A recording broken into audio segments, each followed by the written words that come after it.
Welcome to Coffee with the Sarlos. We are your hosts of the show, Karen and Kelly Sarlo. Whether you're struggling with grief or you just need answers, we connect you with spirit to find relief, clarity, and direction in life. We can help you move forward.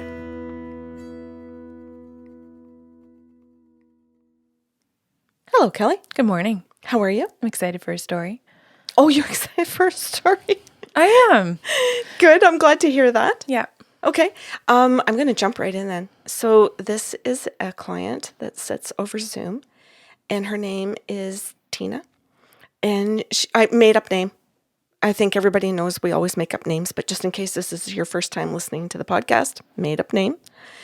And she just says to me at the very beginning, I just want to hear from the spirit guides. I don't want medium. I'm open to all kinds of other things, but I'm not here for medium. I really want to hear from the guides. And so that's cool. I say to the guides, okay, you guys are on. So what's she looking for? Or what do you want to share? Because sometimes they go together, sometimes they don't. You find out as the client gives you feedback, right? If they give you feedback. And the guides said, well, she's wanting to know a couple of things. And one of them is, it has to do with spiritual attacks. She wants to know who's spiritually attacking her. And the question has to do with, is it humans spiritually attacking her? Is it I want to say psychic attacks?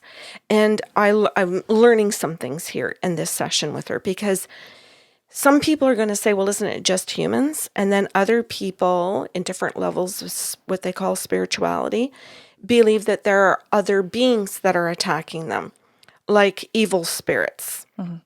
And then others, yet again, believe that it's coming from interdimensional beings. Other people believe that it's coming from different aspects of themselves in other concurrent lives. Mm-hmm.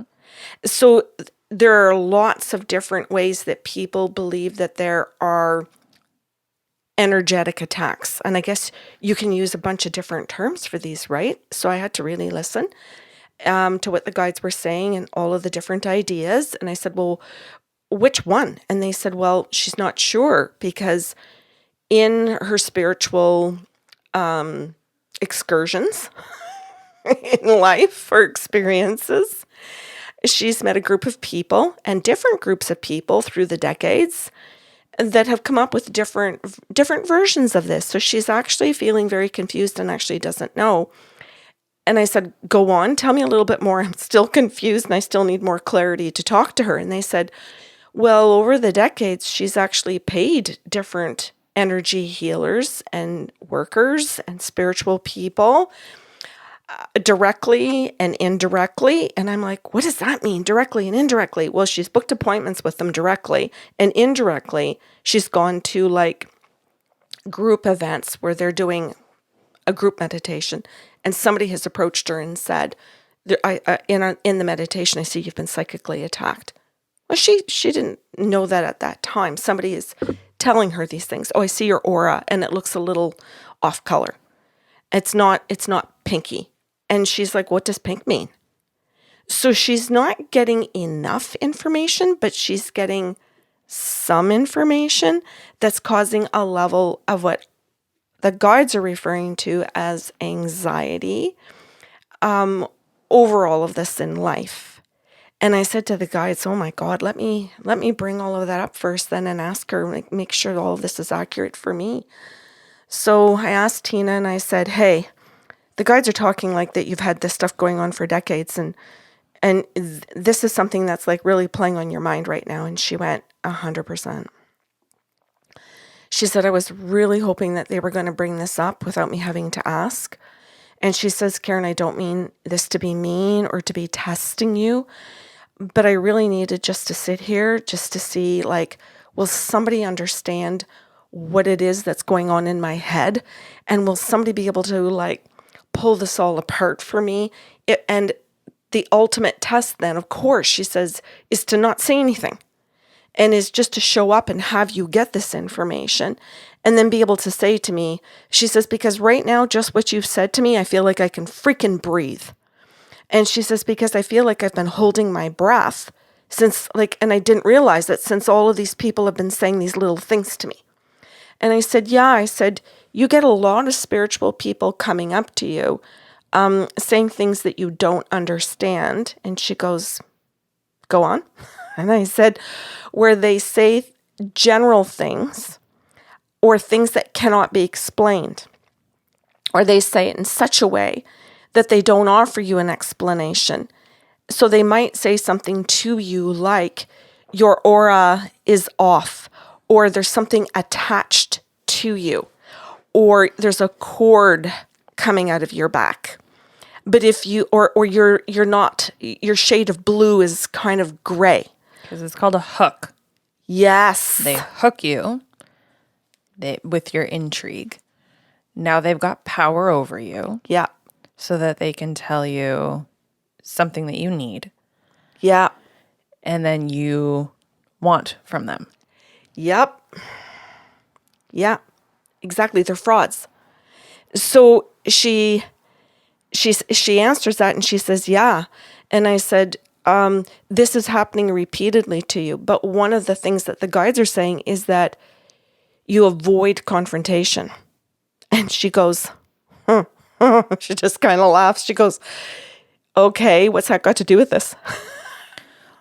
Oh, go ahead, Kelly. Well, we could take this in a couple different directions. This is false belief number 5 of the false beliefs of the people pleaser, which is if I act naive and innocent, then I won't have to grow up. And I'm not attacking Tina, just to be clear. This is an unconscious belief system that we adopt, right, as a way of surviving. So when they say that she doesn't do conflict, which is also number 7 and 8 of the false beliefs of people pleasing, then these statements are coming at her from these ignorant, not well-intended people. Part of the acting naive and innocent is that she assumes other people know better than her. She assumes people know more than her instead of deciding, I will educate myself about what that means.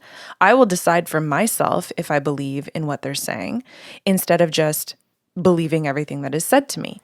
So I don't have to grow up. This person who has given me bad intel, or just what she believes is intel, I then give all my power over to, and hopefully they'll take care of me so that I won't have to, right? This is how that false belief plays out. Yeah. And then when you deliver the message, well, you avoid conflict, how that is playing out is right in that behavior of, I'll assume they know more than me.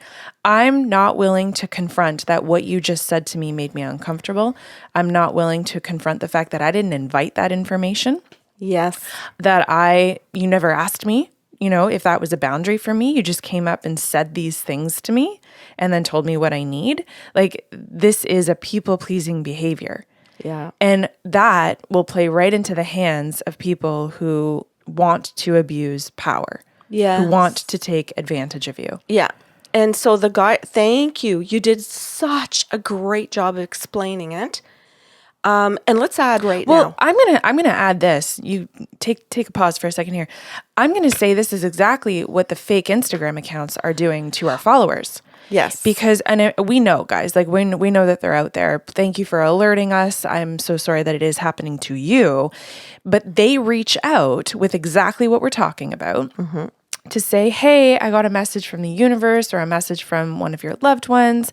I just feel drawn to you, that I need to do a reading for you. That is a power over. Yep. That is exactly why we do not approach people and say, we need to do a reading for you. Yeah. We say, if you want one, come to us. Yes. We're not going to hold power over you That's and right. say, you need me. Exactly. They have to go to our website, fill out the form, put their Visa card in to make a payment, and they have to do that all on their own terms. Yeah, you have to have the desire. You have to seek it out. That's right. We aren't going to hold a power over you. Go ahead. Yeah. So the guides, okay, thank you very much for explaining all of that. And going back to Tina, the guides came in and said, you have a pattern of avoidance. And it's tied to your pattern of people pleasing. And they gave her the book by Beverly Angel, The Nice Girl Syndrome, which you perfectly gave examples from. And you actually pointed out in her book the exact numbers of the false beliefs of the people pleaser. They did not give her the exact ones in the session. You did. So let's just say you did a good job of that for the listeners today. Thanks. And that way they have the resources to go, shit, that's me. I almost got hooked in by, whatever that person. There's one person that's got 4 false accounts on us, right? Mm-hmm. Okay. So the guides say to Tina that her willingness, her pattern of avoidance goes right back to childhood. And they take her back and they start talking to her in her session about her relationship with her parents and how whenever, as a child, she says what her needs are, or she says what her hopes or her dreams, or what she thinks or her opinion, or she even offers facts. She shows up as she. Yeah, she just shows up as Tina, that they do all of the forms of verbal abuse to diminish her, divert from what she's saying, all of the forms of verbal abuse. Which breaks your spirit. Yes. And so here's this broken spirit in an adult now that, and what the guides were saying is that she's avoiding stepping into her, like learning who she is and engaging with herself. Which is understandable. Yes. I need people to hear that part too, right? Absolutely. Like, just because the guides are saying like, this is the pattern, this is what you do, and this is what you're avoiding, there is always so much compassion in there, because when you hear about how she has been conditioned, well, doesn't it make the most amount of sense that she has learned not to step up, not to confront, not to do these things, right? I hope people hear that. Right? It's not just a pointing the finger and saying, you're doing this and you're doing that.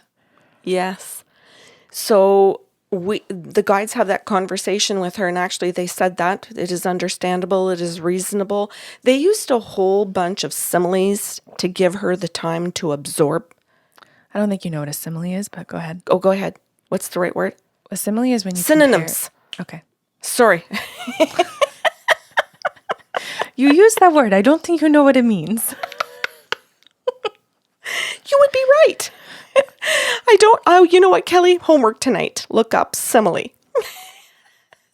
Synonym is the word. Oh, your coffee smells. You're cute like a button. Okay. Okay, I get it now. All right, cool. Oh, point made. Your coffee smells so good. I wish I drank coffee again. It smells better than it tastes. Okay. Yeah, it's bean water, right? Yes. Okay, so the guides come in and simply say or say to her in a whole bunch of ways that it is reasonable, it is understandable. Take a breath. It's okay that you feel like this. It's normal given what you've been through, but it is an unhealthy normal. And that's how they kind of get into and get her attention. What? And I said, yeah, it's called a normal because it's all that you've known. And now you're looking at brothers and sisters that have been raised the same way as you, and it's normal within your family as well. And then you pick a husband where this is normal, and you have friends where this is normal. And she went, oh, I see what you're saying. She says that how this becomes my normal. And she said, but it's unhealthy normal. So she said, so you're telling me that there are people out there that weren't raised this way, that have a healthy normal, and that I'm not there. And I said, yeah, I call it being on an island, meaning that you grew up on an island, that family created one, and then you bring people in to substantiate that that's the truth of the people on the island. And I said, and now you're learning that there's another island and that you might be interested in the people on that one instead. And she said, hell yes. Why would I want to keep living like this? She says, I'm freaking miserable and I've got body pain and I can't sleep.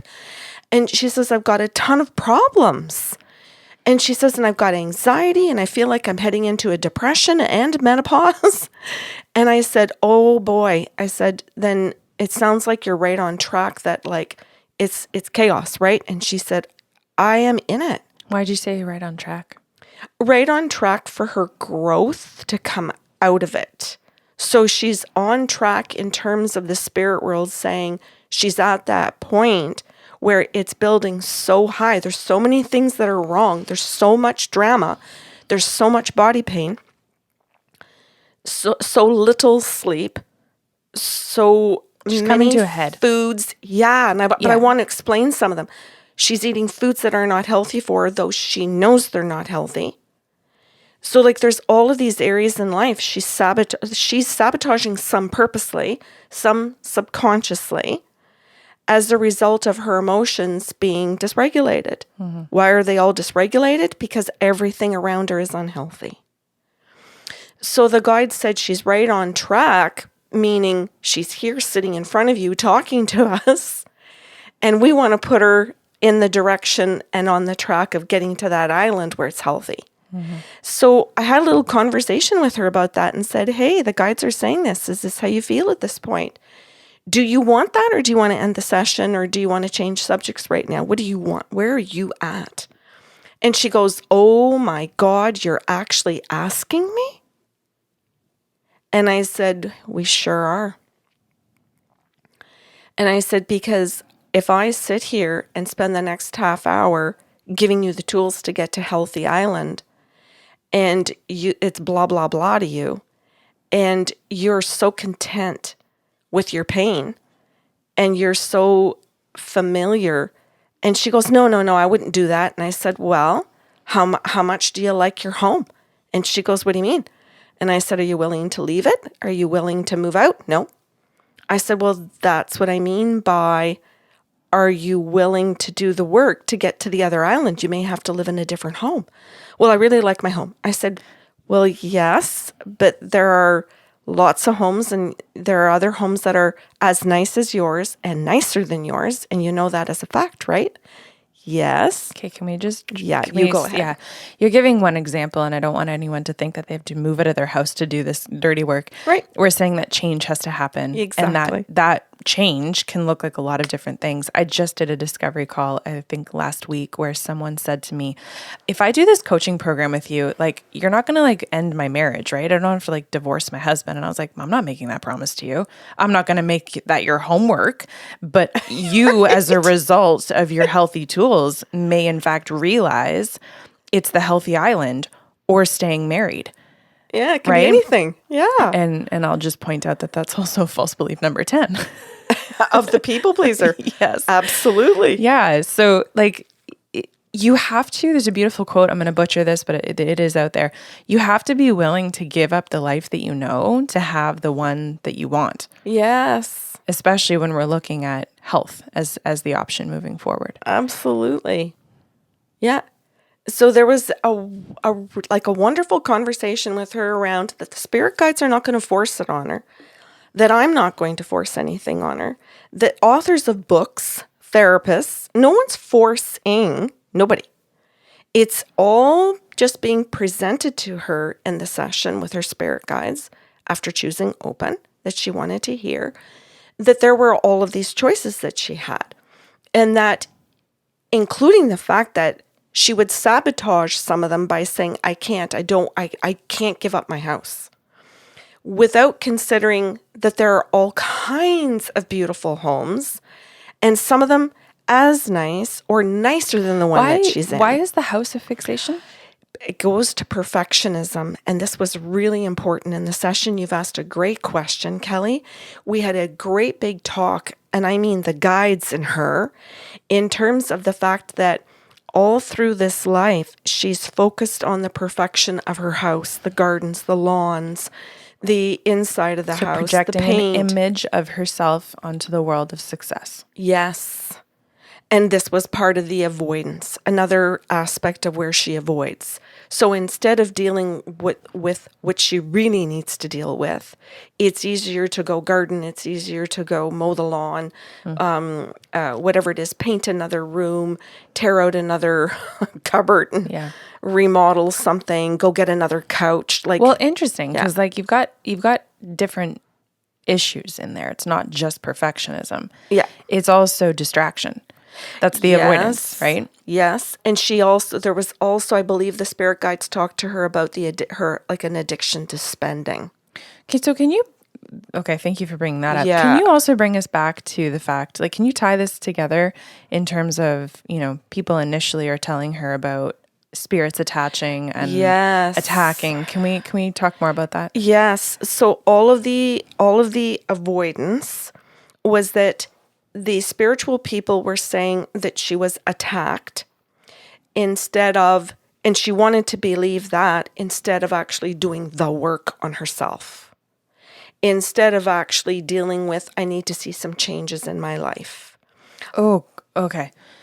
I don't like this. Can we like spell this out more for people? Yes. So first of all, these are not spiritual people. These are egotistical spiritual narcissists. Yes, okay, that's right. Who are giving off or giving literally bad intel to this individual who is vulnerable. So this to me isn't you are listening to spiritual people instead of doing your work. This is these people see you as vulnerable, see that you're going to give them your power. They are approaching you with not great intentions. Then what's really happening is that you are so out of touch with your own self that you're willing to listen to the bad intel instead of actually, and I say this kindly, growing up. Mm-hmm. Is that yes? Okay, yeah, because there's it's not just a and B thing. Like no, there's no, a no. middle situation. There was happening here. conversation around each of the aspects with the guides. You just got in quicker and better than I do. Okay. And but anyway, yes, the guides had the conversation with her what you said, hon, around her own grow, and they went back and explained how it got tied into even with her parents and how she grew up. Well, yeah, because if she's used to hearing criticism, then Yes. these spiritual narcissists or people who are actually attacking her in some way, shape, or form to create a vulnerability, she hears criticism and thinks, how do I fix this? Yep. Instead of actually knowing or figuring out the tools to know what the real issue is. She's going to believe Yes. them about what they say the issue is. Yeah. Okay. Yes, that's right. And like the guide said in her situation that there's always some form of a diversion instead of her looking at herself. And that this was one more, these people. Mm-hmm. Yeah. Okay. Yeah. So by the end of the session, and I was so grateful she recorded the session. Mm-hmm. And she had her pen and paper. She said she wrote a couple of notes, but honestly, as far as I could see it, unless she was writing like under the table, like, the camera's not showing and her hands were just going constantly, she was engaged. Like the whole time she was looking at me and like really thinking and really consciously trying to see how things got connected during the session. And she would say, oh, this is connected to this. Oh, you mean then that if my parents did this, then I'm avoiding it in this aspect with my partner. Nice. And then that makes sense to me, Karen, because I did this at work. And then, like she sat there and really tried to put the pieces together in personal, work, relationships. Like she tried to place it in as many sections of her life as she could. Mm-hmm. Yeah. And then bringing it back to, so my husband is like my mother. My husband is like my dad in this way. You could see her trying to place things as we spoke. Mm-hmm. Yeah. Yeah, there was a lot of work in that. At the end of the session, there was a conversation just around the two of us just had around the spiritual community and how narcissists are in it. And how many people don't believe that. They think that if you're spiritual, that you're so in touch with your own spirit and the spirit world that there's no narcissism coming into it. And I said to her, oh no, narcissists are all over in the spiritual world. They're writing books, they're teaching courses, they're doing channeling sessions, they're everywhere. Just like they're absolutely everywhere in life. And she said, well, how do we catch them in the spirit world? And I said, well, like the guide said to you, being in touch with yourself, Tina.